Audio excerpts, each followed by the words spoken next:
কোনো মানুষ খারাই নাই স্যার, আমার 3 ছেলে খারাইছে মানুষের বাঁচার লেগা। এবার আমার ঘরের লোক আগুন টুগুন লাগাইয়া হ্যাঁ আমার ঘরের মাল চাল লুট করে লয়ে গেছে গা। আমার ছাগল ছুগলা ছিল হ্যাঁ পুকুরে জুড়ে হালাইছে, আমার ঘরের মাল সামান হ্যাঁ লুট করে লয়ে গেছে। এবার আমার ছেলেরা বাঁচার লেগা মসজিদ ঘরে গেছে, সেই মসজিদ ঘরে যাই আমার ছেলেকে কোবাইয়া হ্যাঁ আমার ছেলেরা মেরে লাইছে। আমার স্বামী, আমার দেওয়ার বাসুর আর দুইটা ছোট ভাই এরা মসজিদে পলাইছিল।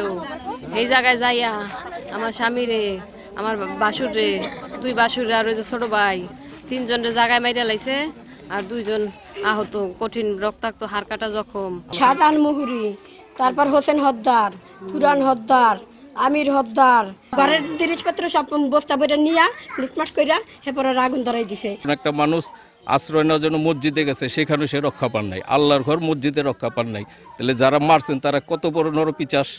এই নরপিচাসেরদের ফাঁসি যাতে হয় এটা আমাদের দাবি। অসৎভাবে মারিয়া থাকে তাদের বিচার হোক, ফাঁসি হোক, তাদের ন্যায় বিচার চাই। আমরা আত্মীয় হিসাবে তাদের বিচার হোক, যেটা সঠিক বিচার সেটা যেন হয়। আজকে যে ঘটনাটা ঘটছে অত্যন্ত ন্যাক্কারজনক, দুঃখজনক এবং এটা বিচারের আওতা আনতে হবে, সেটা যে কোনো দলকে। খোঁজপুরে যে তিনজন নিহত হয়েছেন তাদের সকলের লাশ দাফন হয়ে গিয়েছে। সেখানে আমাদের অতিরিক্ত পুলিশ মোতায়েন রয়েছে ঘটনার পর থেকেই। এখনো পর্যন্ত সেখানে পুলিশ নিয়মিত টহল দিচ্ছে এবং একটা ডেপ্লয়মেন্ট আমাদের সেখানে আছে। এ পর্যন্ত আমরা 3 জন আসামিকে গ্রেপ্তার করেছি। মামলা হয়েছে।